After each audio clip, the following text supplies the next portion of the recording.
Bismillahirrahmanirrahim. Alhamdulillahirrahmanirrahim. Wassalatu wassalamu ala sayyidina Muhammadin wa ala alihi wa sahbihi ajma'in, amma ba'du. Bismillahirrahmanirrahim. Paslun, ini satu pasal. Wal istinja'u, dan istinja wajibun adalah wajib.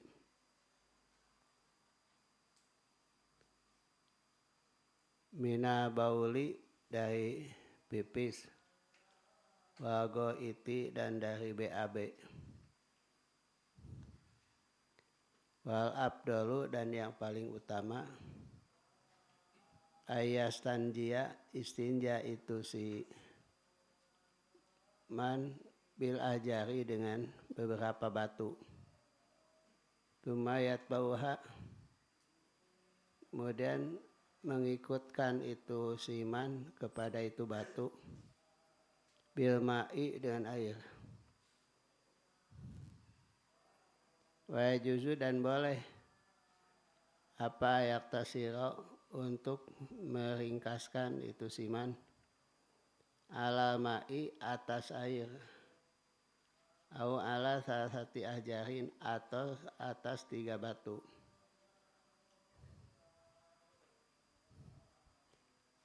Yanko, yang bersih, bihina, dengan itu batu, al-mahalu, tempat. Faida aroda, apabila dia bermaksud al-iktisara, untuk meringkas, ala hadima, atas salah satu di antara air dan batu, fama'u, maka air, abdolu, adalah lebih unggul. Waitaniba, dan hendaknya menjauhi itu siman, istiqbal kiblati, untuk menghadap kiblat. Wastidbaroha, dan membelakangi kiblat. Bisahroi, di lapangan. Waitaniba, dan menjauhi itu siman, ahbaula, pipis, bihemai, di air, arokidi, yang diam. Watahta sajarati, dan di bawah pohon, al-musmirati, yang berbuah. Fitariki, di jalan.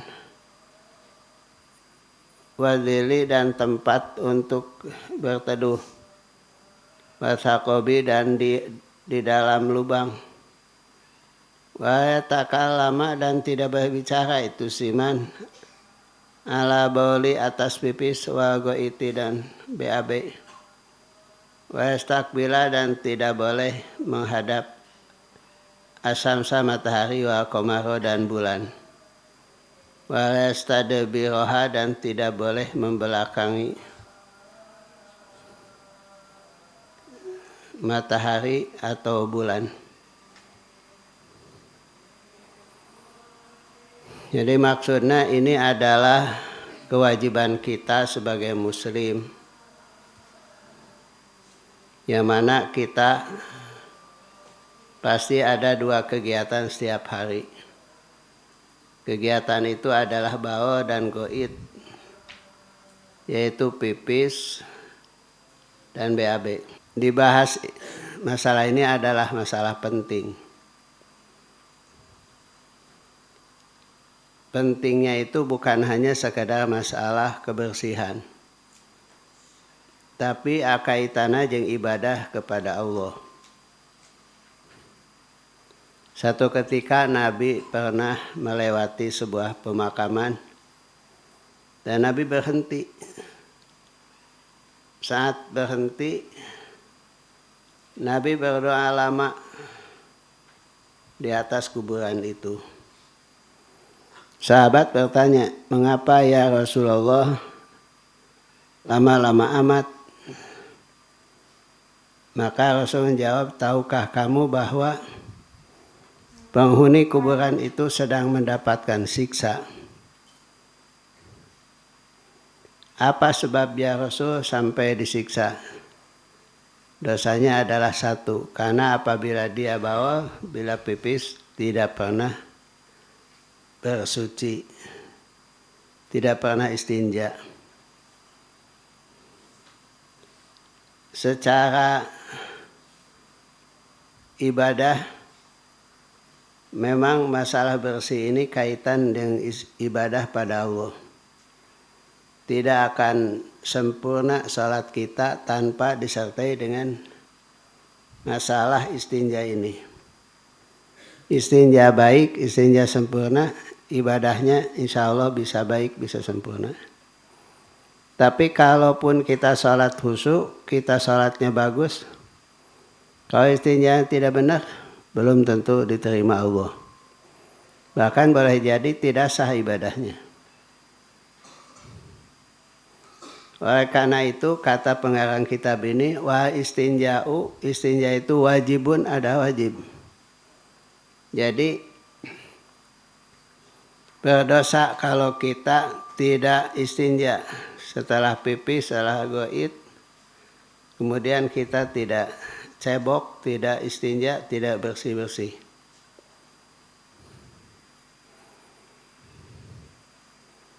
Istinja itu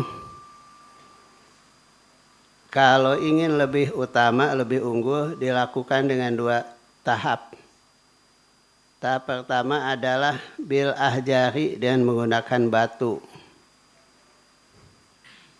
Kemudian diikuti setelah batu itu dengan air.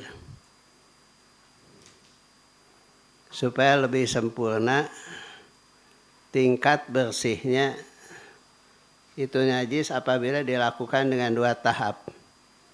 Pertama adalah batu, kedua adalah dengan air. Kalau dulu memang zaman dikodok Lebuan, masih zaman baheula, digunakan batu. Tapi kalau sekarang tidak lagi musim dengan batu. Bisa dilakukan dengan apapun yang bisa menghilangkan najis. Maka sekarang sudah jadi musimnya, baik di kapal atau di mobil atau di hotel, yaitu menggunakan tisu. Karena tisu itu bisa mengambil, membersihkan kotoran di tempatnya. Kalau dulu menggunakan batu itu dengan cara 3 kali penggunaan, karena diambil batunya 3 muka. Muka 1, muka 2, muka 3. Atau diambil 3 batu, digunakan masing-masing 1 kali menggunakan batu, diikuti dengan batu kedua dan ketiga. Tapi kalau dengan menggunakan kain tisu, kita bisa menggunakan dengan cara kain tisu itu dilipat. Kemudian sudah dilipat, dibikin 3 buah kain tisu. Pertama dielapkan oleh tisu lembaran pertama, kedua, dan selanjutnya ketiga. Jadi zat daripada kotoran itu sudah bersih. Tinggal finishingnya oleh air gitu. Makanya afdolnya adalah awalan dengan batu, kemudian sanian dengan air.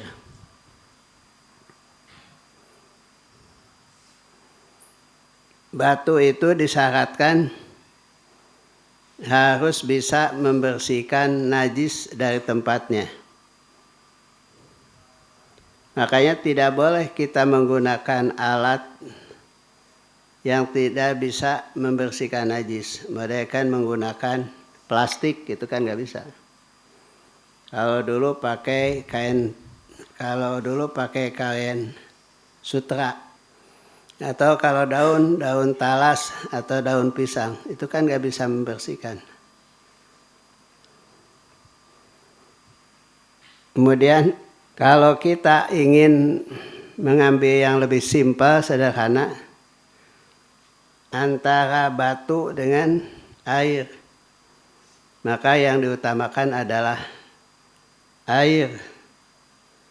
Jangan mengambil batu.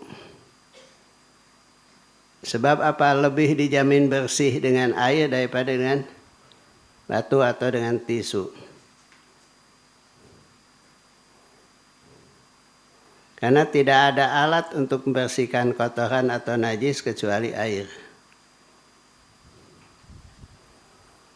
Hanya di sini disebutkan ada sunah-sunah goit atau yang disebut dengan baul. Pertama, kita ini adalah afdalu, lebih utama adalah air. Wa yastanibu, dan hendaknya menjauhi. Wa yastanibah, hendaknya menjauhi. Jadi sunnah menjauhi atau tidak menghadap kiblat. Jadi pipis ataupun goit tidak menghadap ke kiblat atau membelakangi kiblat. Ini pun dilakukan apabila di tempat terbuka. Apabila tempatnya sudah tereliminir, misalkan di toilet, itu tidak ada ketentuan ini.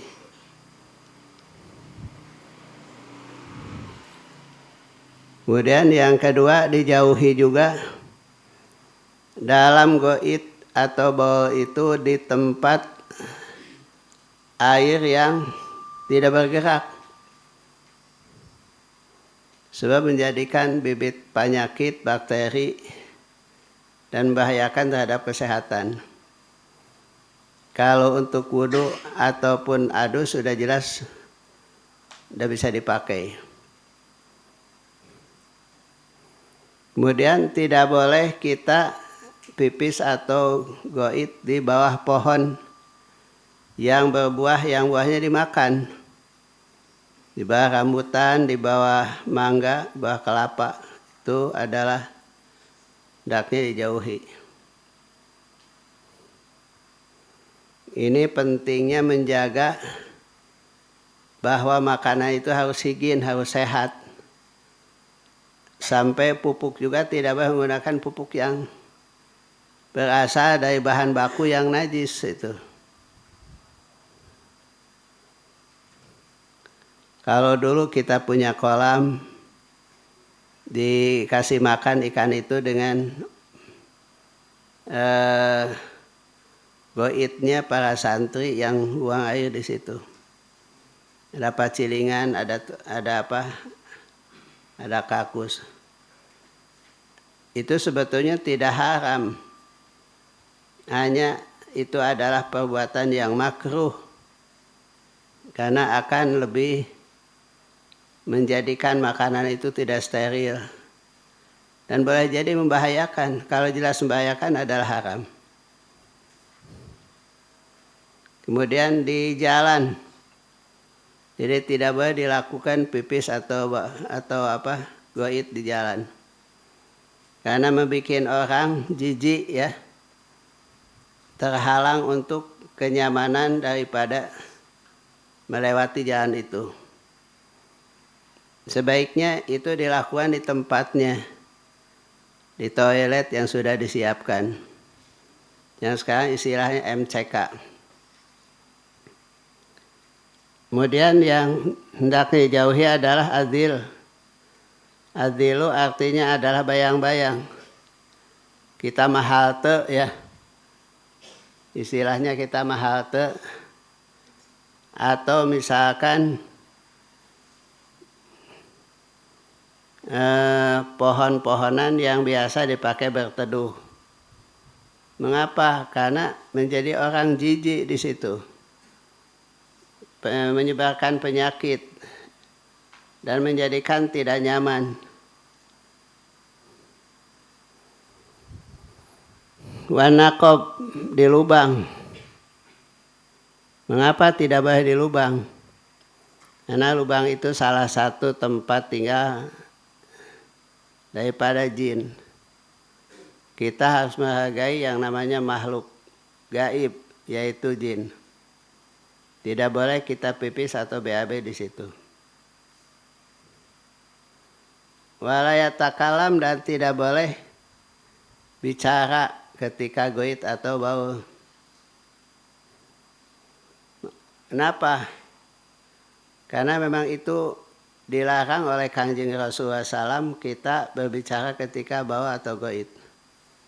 Apalagi baru sambil nyanyi. Di toilet nyanyi. Jadi itu tidak lagi menggambarkan sunnah.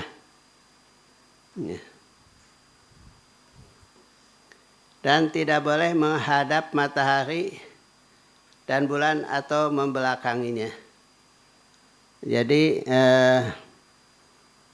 harus di tempat yang tidak langsung menghadap matahari atau bulan. Di tempat yang lebih aman daripada matahari dan bulan. Dan ada lagi yang tidak disebut di sini adalah hendaknya menjauhi kerumunan. Jadi kalau kita goit atau bau itu tidak boleh sampai baunya sampai kepada orang di luar. Atau bunyi pipis atau BAB kedengaran sama orang di luar. Ini ada hendaknya dihindari. Karena ini merupakan satu hal yang tidak bagus. Bahkan boleh dikatakan aib. Kalau misalkan kita BAB sampai baunya keluar atau suaranya sampai kedengaran sama yang lain. Dan ada lagi ketika goit atau ketika bau itu dianjurkan sambil jongkok. Jadi tidak berdiri. Karena Nabi tidak menganjurkan sambil berdiri. Apalagi sambil jalan. Apalagi sambil jalan.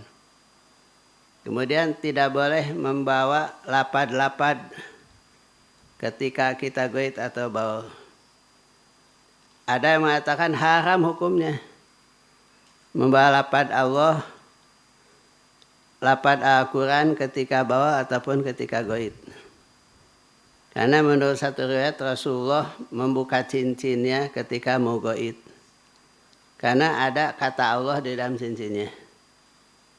Jadi oleh karena itu, hal yang diagungkan, dimuliakan tidak boleh dibawa ke dalam tempat goit atau bau. Misalkan di dompet ada lapad Al-Quran, di kantong ada mushaf, mushafnya dibawa ke dalam toilet atau tempat pipis dan tempat goit.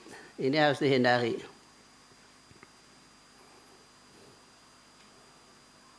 Kemudian kita belajar goit itu secara tertib, yaitu dilakukan dengan tidak tergesa-gesa. Karena ketergesaan itu mengakibatkan kita tidak bisa menjaga goit dan bau dengan baik dan sempurna. Jadi dengan tenang, dengan tertib,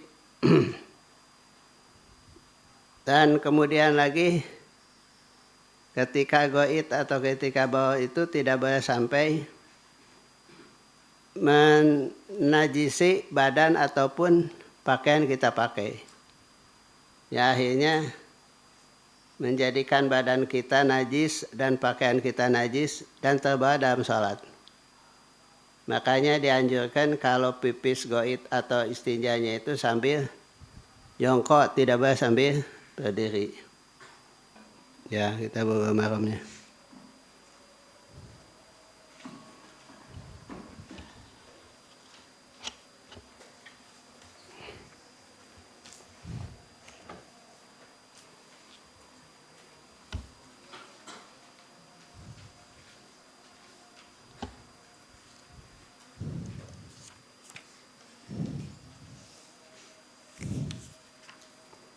Babul aniyah, bab bejana atau wadah.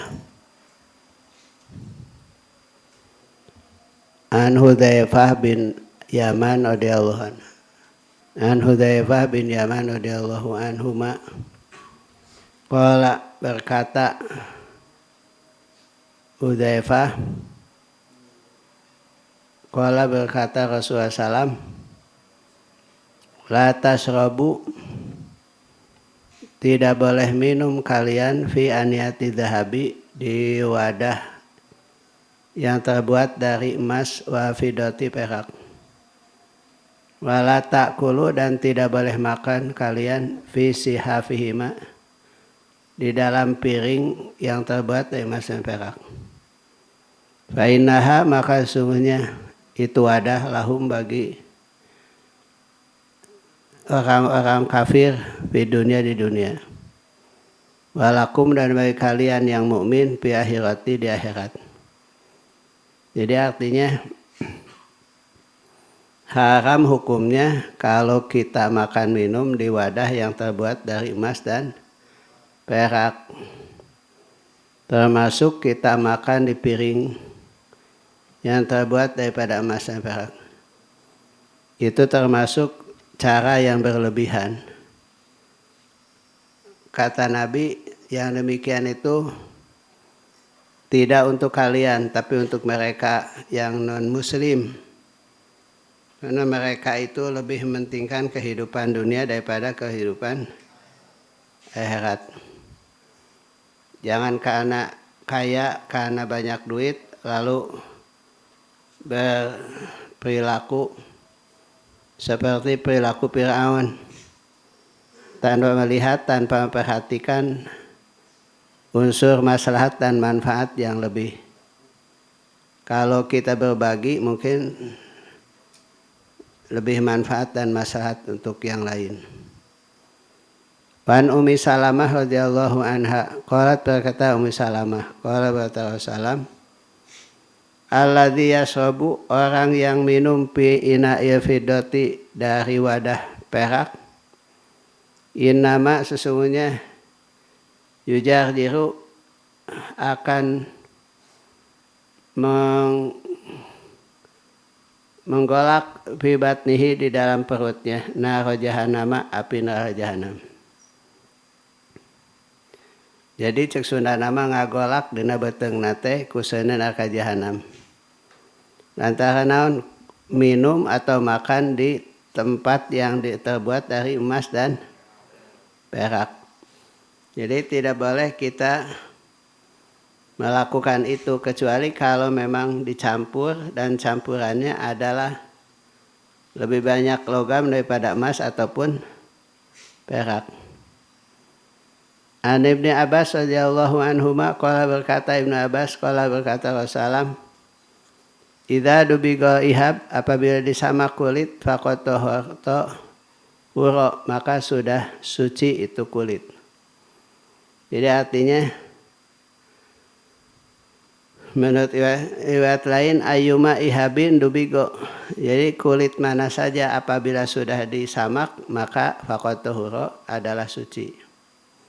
Ini artinya kulit apa saja.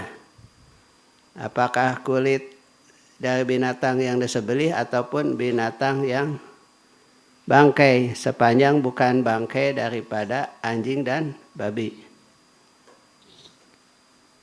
Jadi akan suci walaupun itu bangkai asal disamak. Disamak itu artinya dibentang dalam kayu, kemudian dijemur sampai kering. Kemudian Wan Salamah bin Muhabbik radhiyallahu an qala, berkata itu Salamah bin Muhabbik qala, berkata Rasulullah SAW, dibagu julu dia maitati tuhuruha. Jadi menguatkan hadis sebelumnya, menyamak kulit bangkai itulah cara mensucikannya. Jadi sucinya itu bangkai, maka tidak lain dengan cara disamak. Kan kalau bangkai itu tidak boleh dimakan, tapi kalau digunakan kulitnya boleh asal disamak. Bangkai itu apa? Binatang yang mati tanpa disembelih. Wan Maimunah radhiyallahu anha qalat, berkata Maimunah, Maro melewat an-nabiyyu Kangjeng Nabi Muhammad SAW bisatin dengan kambing, yajurunaha, mereka itu membawanya pada itu kambing. Faqala berkata Rasulullah SAW, lau akhadtum ihabaha, kalau kamu mengambil kulitnya itu si kambing. Faqalu berkata para sahabat, innaha maitatun, ya Rasulullah itu kambing itu adalah bangkai. Faqala maka bersabda Nabi, yutahhiruha, mensucikan kepada itu bangkai amau air, wa qaradu adalah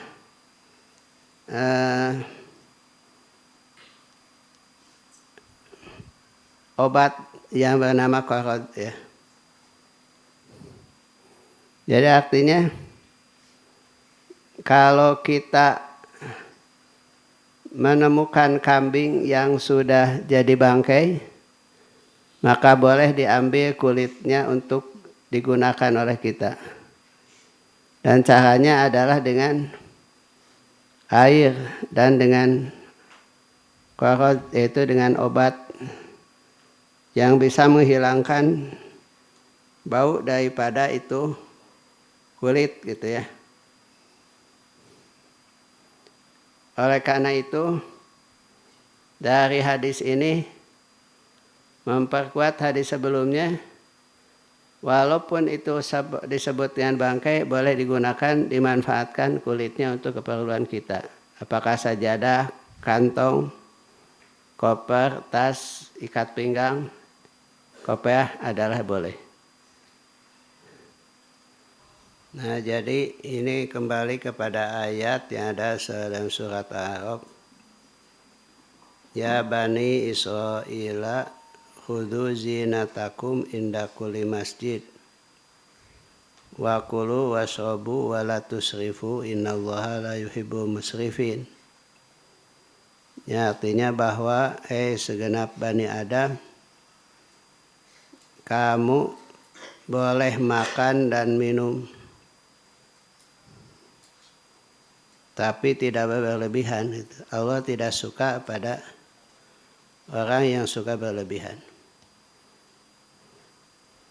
Jadi oleh karena itu, kalau kita menggunakan piring, gelas, sendok, kemudian lagi semua peralatan makan dari emas atau perak, itu adalah tanda daripada sikap berlebih-lebihan.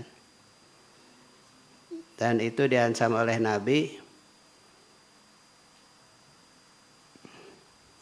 hanya buat orang yang kafir, mereka yang menggunakan tempat seperti itu. Dan ancaman juga dari Nabi bahwa yang makan minum dari wadah yang terbuat dari emas dan perak adalah mendidih perutnya dengan api neraka. Ini kan ancaman berat. Oleh karena itu, kita harus bersikap muktasid, artinya sigar tengah, tidak boleh berlebihan. Alladzina idza anfaqu lam yusrifu wa lam yaqturu wa kana baina dzalika qawama. Dan surat Al-Furqan, tanda manusia yang bertakwa kepada Allah adalah bila mereka itu membelanjakan harta, tidak boleh terlalu mewah-mewah berlebihan. Dan kalau mereka menyimpannya, tidak boleh terlalu kikir. Yang paling bagus adalah sikap yang sigar tengah. Jadi idza anfaqu lam yusrifu wa lam yaqturu wa kana baina dzalika qawama. Jadi antara ujung kiri, ujung kanan itu ada di tengah. Itu sikap muktasid, sederhana. Jadi kalaupun baik, terlalu baik jadi tidak baik. Merdekakan sedekah sampai menghabiskan keperluan diri dan membuat diri sengsara, itu kan baik, hanya berlebihan. Jadi tidak baik akhirnya. Ya, wallahu a'lam bishawab.